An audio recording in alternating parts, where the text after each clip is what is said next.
My old self didn't even realize this was like a part of health. I want my body to be in the right place so that my soul can do its work. What work is that? That is to become like the creator. Once I incorporated that into my health, not only did my physical health get better, but my business grew 10x. Go into a relationship just to satisfy a fear or a lack is because eventually that relationship, even if it's your soulmate, even if you're meant to be together, will be unraveled at some point. Someone who's really new to this and they're feeling a lot of fear and lack, say they're scared about relationships, they're scared about what's going to happen in their life, maybe career, maybe what's the first step? What do they do? Thank you, David Guillaume, for being on the podcast again. Today, we're going to dive deep on a topic that we haven't really talked about much at all. The reason I wanted you back on is that you can eat all the right foods. You can exercise. You can even sleep well. And you can even have good relationships. But there's a portion that I've been working on a lot over the last couple of years. And I think my old self didn't even realize this was like a part of health and happiness that I wanted to explore with you. And that is kind of that spirituality mindset portion. And I think I've told you offline, but I'll tell people who haven't heard. Once I incorporated that into my health, not only did my physical health get better, but my business grew 10x. And I was able to kind of live out some gifts that I didn't even know I had. And so I think that's what I want for everyone. I want everyone to kind of experience that. Beautiful. Because a lot of people have different definitions of spirituality. So I'm curious, even as you learned it, whether it's my content or whoever is like, how do you define that for your audience? So, and I've told you this offline before too, what I find that a lot of people like me, we hold a lot of stress in our bodies and in our brains, and it cripples. It's like claws to our prefrontal cortex and our amygdala especially. And you can't make complex decisions and think clearly when your amygdala and prefrontal cortex are like in that frozen mode. Because when you are chronically stressed in adrenaline mode, you're just trying to protect yourself and survive. And your body does not want to spend a lot of resources thinking critically about something. So you might notice when you're stressed or rushing or adrenaline, you can't really think clearly and you can't make a big decision. And intuitively we know that, but we often live in that frozen state for years. And I was like that. I literally could not think complex thought, make good decisions because I was chronically stressed. So one of the reasons I wanted to talk to you is like, how do you, if you're someone who chronically lives in that place, and maybe you are eating well, you're exercising, but you're still not able to kind of make those decisions, think clearly about who should be in your life, what you should be doing. What are some steps that people can take to actually take down that frozen feeling that our nervous system often gives us? Yeah, so this frozen feeling, if we have to take a step back to really understand what is even the purpose of eating well or exercising, having good relationships, having a good mindset, I think that when you zoom out to understand the soul's purpose, then you kind of know where to fit everything. Because if my only goal is to kind of just live a better life or a healthier life or a longer life, that still, Kabbalistically, spiritually, is going to be limited. So, for example, my soul came to this world in order to achieve what we call the affinity of form with the Creator's energy, the Creator's vibration. And so our soul chose to come to a world of darkness where there are tests and there are relationships that we have called in that challenge us constantly, in order for us to see the negativity that's deep inside of us so we can transform it. This transformation then puts us on this vibration of miracles, and all of a sudden you shift to a destiny where what is meant for you comes to you quicker. You collapse time, and cause and effect becomes shorter, and you experience kind of that fulfillment that you're looking for. That is the soul's mission. That's our number one mission. That's our number one goal. The secondary or tertiary goals should be knowing that the soul is a vessel for the light of the Creator, but the body is a vessel for the soul. So the body is holding the soul. The soul is what can draw down this energy that we're all looking for, which is the Creator or Source's energy. So if the body's in the right shape and the body is in its like optimal state, then energetically everything's aligned. Yeah. So the reason why I want to eat well, or the reason I want to exercise, and for everyone that's different, right? And we talked about this. Yeah. The foods that are right for me are not right for somebody else. And the exercise program that's right for me is not right for somebody else. What I always try to do is ask myself, is the way I'm eating, sleeping, exercising, and socializing helping me be in the right frame of mind, the right energy in order to do my spiritual work, which is the transformation of my fears. If you think from that point of view, then energetically everything's aligned and the universe will actually support you to help you find the right doctors, the right food, the right restaurants. Energetically, you'll be gravitating or pulled away from situations that will be harmful for both your body and soul. It's a very powerful thing. But your intention has to be, I want my body to be in the right place so that my soul can do its work. What work is that? That is to become like the Creator. Now, you said something really powerful. What does it mean to become like the Creator? I don't like to just like throw things out and then people are like, well, that sounds good, but what does that mean practically? The Creator is a proactive force, not a reactive force. I think I spoke about this on our last podcast. Reactive, by definition, is any thought, word, or action which comes from lack or fear in order to connect to instant gratification. So if I'm thinking something, saying something, or doing something from a place of lack or fear, because I'm just, I'm in a state of pain and I want to remove this pain, that is going to disconnect me from the world of miracles. It's going to disconnect me from this energy that we call the light of the Creator. So really our whole existence comes down to acting like the Creator, which means not being reactive. What you said is this frozen state of mind that most of us live in, or this fight or flight. Essentially what you're saying is everybody is just responding. I shouldn't say everybody. Most of us are responding most of the time to some kind of lack or fear. So even very successful people, when I kind of dissect their life, how do they become quote unquote successful? How do they build this company? How do they accumulate wealth? They were constantly coming from a place of lack or fear. So for example, like the idea of like the short man's complex. Yeah. Maybe they were bullied in school or they weren't respected for whoever they were. And that motivated them to go build this company and now they're successful. Now you may say, well, that's a good motivation. Yes and no, because the source of the motivation was some form of lack, some form of I need approval. I need to compensate for the things I don't have, as opposed to dealing with the fears, dealing with the pain. We basically said, you know what? Instead of dealing with my pain and leaning into it, I'm just going to go make a lot of money and then everyone has to respect me. Or I'm going to accumulate this social circle so then I will be in control. Because right now I feel out of control because I don't have the same gifts as everybody else. Spiritually speaking, that's avoiding the spiritual work. But you may say, well, look how successful they are. Yeah, but just because they've accumulated wealth, power, fame, whatever, that doesn't mean that they will be blessed. Meaning that at some point on the journey, they will feel that there's no energy in those things. They will feel that they're not able to enjoy those things. They will feel like something is missing. And if anything is ever built off of fear or lack, eventually it must be unraveled as well.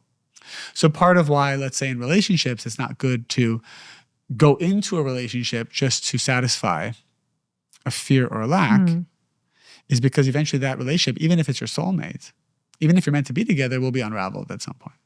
Because the foundation in which you entered it, there was no vessel to hold that energy. People think as long as I'm with the right energy or the right person, I'm doing the right thing. Kabbalah explains quite the opposite. You could be with the right person, but because you didn't do the work to build your vessel, you will never be able to enjoy this person. It will never feel like a fit. And you may even be punting that relationship into another lifetime to connect with them. So how someone who's really new to this and they're feeling a lot of fear and lack, say they're scared about, relationships, they're scared about what's going to happen in their life, maybe career, maybe what's the first step? What do they do? Yeah, so obviously a lot of what I'm talking about I speak more broadly in kind of the kind of spiritual courses that I give, because you got to go step by step and understand, well, here's the purpose of life, and here are the tools now you can use. But just for the purposes of this podcast, I would say that one place to start is to realize transforming from reactive to proactive means getting to a place of certainty. Certainty about what? Certainty that everything is okay. Certainty that everything will be okay. Certainty that whatever you think you're missing or feel that you're missing, rise above that and know beyond your logical mind that you actually have that now. This is our work. Because we all feel certain when we see the results, when we see the money, when we see the healing. We all feel certainty usually as a reaction to some positive news. What we're saying here, the spiritual work, is, can you have certainty when you don't see the solution? Yeah. Can you strive to have certainty or build the muscle of certainty when you don't know how healing is going to come? You have no clue who you're going to marry. You have no clue how you're going to have children. You're getting older. You have no clue where the miracle will come from. And if you choose now to shift to the vibration of certainty, to shift to the vibration of, you know what? Despite my five senses telling me I don't have something, I'm going to feel as if I do. And obviously there are tools of how to get there as well. But this is the mission. Then you'll begin to create the vessel that the physical world must now follow your consciousness. We are often following the consciousness of the physical world. We're waiting for something to happen for us to be happy, certain, and fulfilled. And that's what actually gives us the most anxiety, because we're waiting. If you realize that you're not in control, you're basically waiting for 8 billion people to serve you in some way. And here's what's funny. If 8 billion people did do everything you wanted, but one person looked at you funny, as long as you have this need for approval that your soul came to this world, you would be miserable. And we know this because there's actors or actresses, people with huge platforms, and they have millions of people who love them, just absolutely adore them. And there could be one comment on an Instagram post. Someone will say something, it could wreck your whole day. Yeah. But what about the 100 million people who love you? Like, doesn't that, it doesn't matter if 100 million people love you if you still have your soul correction of need for approval or fear of abandonment and you haven't worked on it. So this is why, again, you could build something, but that thing will never fulfill you as long as that negativity that your soul came to the world with hasn't been dealt with. And I think when I put that into practice a little bit, so for people who haven't done it before, if you're worried about something, instead of feeling worried, turn that into a statement that I love that. I am certain that this is going to work out. I'm certain that I'm going to get through this challenge.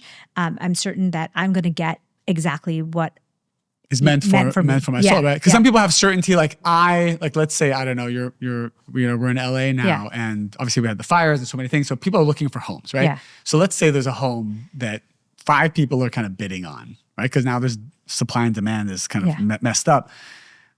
5 people are bidding, and let's say someone hears this podcast and says, you know what? I'm going to have certainty that my bid's going to go through. They're going to accept my bid. That's not the certainty. Because that's actually, how do you know that's the right home for you? Right. What if you get that home and it actually destroys you somehow? Yeah. The certainty is, no matter what happens, I know that the Creator I'm completely connected and my life is perfect at that moment. Whether this happens or doesn't happen, whether the contract goes through or doesn't go through, whether I get this job or I don't get this job, whether this man or woman likes me or doesn't like me, whether my children do what I say or they don't do what I say. So many of us worry about our kids, maybe their health, maybe their state of mind, maybe we're worried just about their safety. Schoolwork. Right. And I talked about this in a prior video. The more you worry about someone, you actually are putting evil eye on them. You actually oh my God, that was such a good video. So explain that concept. Yeah, I think I posted that a couple of weeks ago. I had already 70,000 shares or something. And I think it really helps you. That, to me, really shifted the way I think about my kids, because I think when I saw that, I was like, oh my God, every time I'm thinking stressed about whatever's happening in their life, because they're teenagers, right? So explain the concept for those who might So this is an example of how part of our soul's correction, which is, some kind of fear that we brought into this world manifests eventually also through our kids. So if we don't really deal with it, kids are often the creator's final resort to awaken something in you, because you can't really run away from your kids. You can run away from relationships, you can run away from a career, you can run away from a social group, but you can't run away from your children, so to speak. So when I worry about my kids, we've been trained generationally that worry is a love language. It means I love you. This is especially kind of more Middle Eastern or even immigrant culture here in the US, is worry means I love you. When in reality, when you worry about someone, you're sending this like negative vibration, which is opposite that of the light of the creator. You're blanketing them with the opposite. So what happens is your children start to worry as well. Your children start to feel what you're feeling. And we also know this because a son or a daughter has a close soul connection with the mother and father, so much so that the consciousness of the parents affects the children no matter where they are in the world. Even if they're estranged, there's a connection. So if the parent is of a state of certainty and says, for example, my daughter right now is in Spain and studying abroad, and I'm worried about her. Instead, you change it to, I have complete certainty in my daughter. I know she's blessed. In fact, you visualize her like happy, surrounded with light. And even if your daughter calls you and says, I'm going through this, I'm going through that, you have to say, well, we can talk about it, but I just want you to know I have complete certainty in you.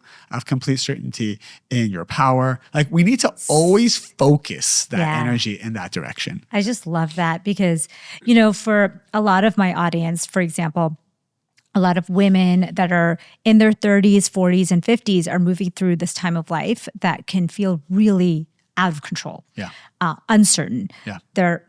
Our hormones are on a roller coaster.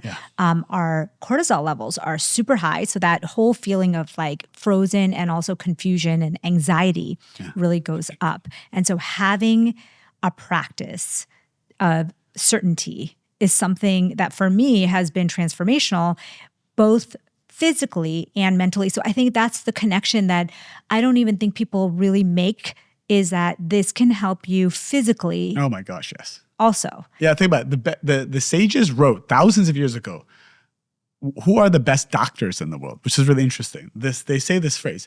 They say you should only look for a doctor that gives you certainty. What does that mean? Imagine like, obviously you practice and a patient comes in, and the first thing you say to the patient is, I'll be honest, I'm really worried about you. No one wants to see a doctor that every time you see the doctor, like, oh my gosh, looking at this chart, looking at your blood work, I'm really worried. Yes. I've been worried about you all week. Like right away, you're feeling like, the best doctors I know, every time I go see them, they're like, they just make you feel calm. Empowered. Empowered, have certainty, right? So a doctor intuitively knows not to scare the patient, not to worry about the patient, but actually to come with a level of certainty. Why would we not bring that same level of consciousness to our children or to our spouse or to our employees, right? It's the same exact thing. I think intuitively you know this about your practice. Yeah. What's the difference between a patient and a daughter? Totally. So everyone's looking for certainty. And the greatest gift you can give someone is certainty. The greatest gift that energetically, what is charisma? What is charm? It always comes down to certainty. Some people call it confidence, so it's kind of the same. But confidence is my belief in myself, which is good. Certainty is my belief even beyond myself. Yes. It's like it encompasses the whole universe. Everything is aligned and working exactly as it needs to, even if what I'm feeling right now is lack, boredom, pain, darkness, confusion. When those hormones start raging and the cortisol is all over the place and your body's not cooperating, separate yourself from your body. And actually, I like to talk to my body. I say, body, I get it. You're going through your thing. I'm not going to participate right now. I am going to instead connect to the consciousness of certainty that exists at every moment if I choose to connect to it. And there's this fight because the body's like, no, I want to drag you down with me to a place of lack and confusion. I want you to lash out people. I want you to take energy from people. I want you to short circuit. I want you to escape. I want you to take drugs. And you have to look at the body and say, I hear you. I'm here to support you. It's kind of like the way a parent should talk to a child who's kind of out of control. It's you hold space for the child, but you still have certainty and confidence. You're not reacting to the child. It's the best kind of parenting. So I always try to hold space for my body. I say, I get it. You're tired. Yeah. Yeah, I get it. The hormones are really messing stuff up right now. Yeah. But we're going to double down on certainty and do the actions that represent that moving forward. So for people who might not know much about Kabbalah, it's not a religion. I think of it as a spiritual practice, at least for myself. Yeah, correct. And so what I think of it is like, our gut brain is the central command center of our body. And all of our inputs become our outputs. So the food that you eat, the thoughts that you bring, the certainty that you bring into your life, or the toxic people, the scrolling on the negative news, and the negative food, the food that's ultra processed and toxic to your body, and drugs and alcohol. Yep. Your inputs literally determine your outputs. And I think that wasn't clear to me because I would see people like drinking all the time and they were super successful and like super happy. And I realized, well, no, whatever you are inputting, you are going to output into the world. Yeah. And I think where that comes in for me, Kabbalah comes in for me, is that I can put in the input of food, I can put in the input of sunshine, I can put in the food of, input of good people. But that last piece, that very important piece, is how you talk to yourself. Like it's 99% of it, actually. Yeah, it's like maybe like the biggest portion. Correct. And that creates the output. And almost immediately you feel a change. Correct. And what's interesting is when you have that 99%, when you have that consciousness part, the certainty part, the spirituality part, it actually then helps you navigate the foods, the practices, really any question you have about life becomes answered when you address the soul's desires first and everything else. So if I don't know, for example, what to do about a business transaction or travel or a relationship, if the fact that I don't know means that I didn't do something on a soul level yet to draw down the energy that removes the darkness of not knowing.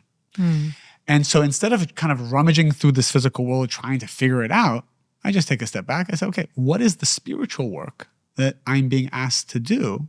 Because the moment I do that, I will be given the exact answer about the situation. When in doubt, reveal more light. That's really what it's all about. When you don't know what to do, bind your soul more to the light of the Creator, which means become like the Creator, which means the tests will come. Do not be reactive. The tests will come. The doubts will come. Transform and rise above the doubts. And every time you do that, you accumulate more light in your bank account. And when you reach a certain threshold of light, then that transfers to this physical world and solves the problem. Okay, so one thing, and I want to talk to you. There's so many other topics that we want to cover, but today we have a short time. We have a short one, yeah. I wanted you to tell us, I think I saw something on your socials about, when things are just going bad, you're getting challenge after challenge.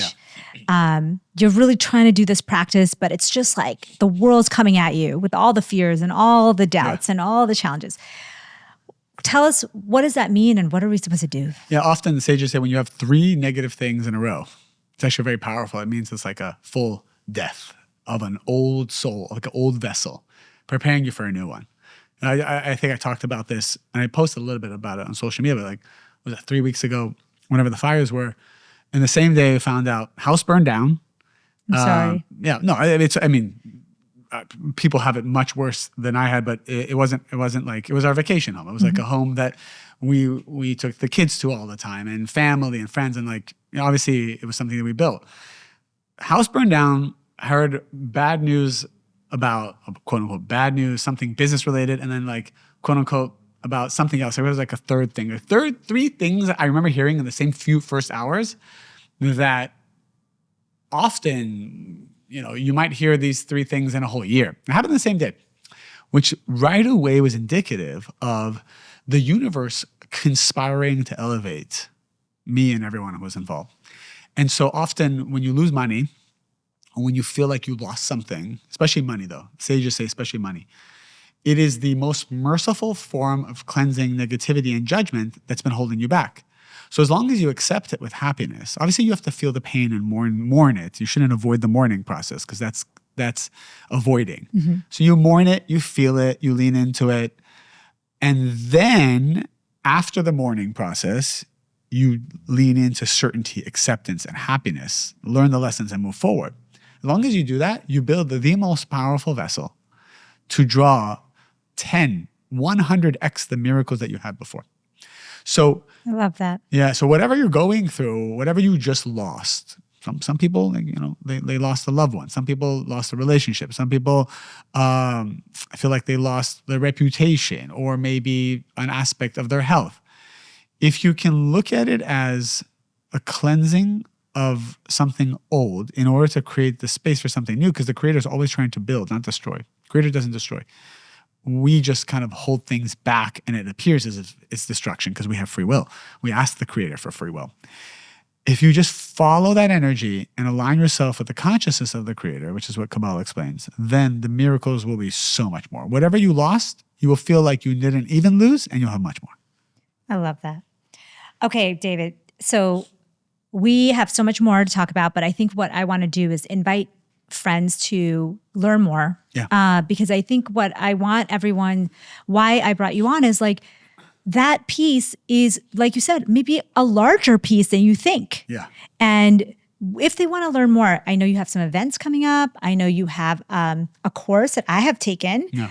And tell us where to find more and dive in. I appreciate that. Everything will be on my website, davidguillaume.com. My last name is Ghiyaam, as in Mary. And I have master classes I put on there. It's all kind of like pay what you can, pay what you want, all of it for charity. And then I am doing a tour of events in LA, Miami, New York, and then I'm going to go to Europe. So all the events are there. And if it happens to be that I'm in your city. When is Miami? Miami is February 9th. Okay.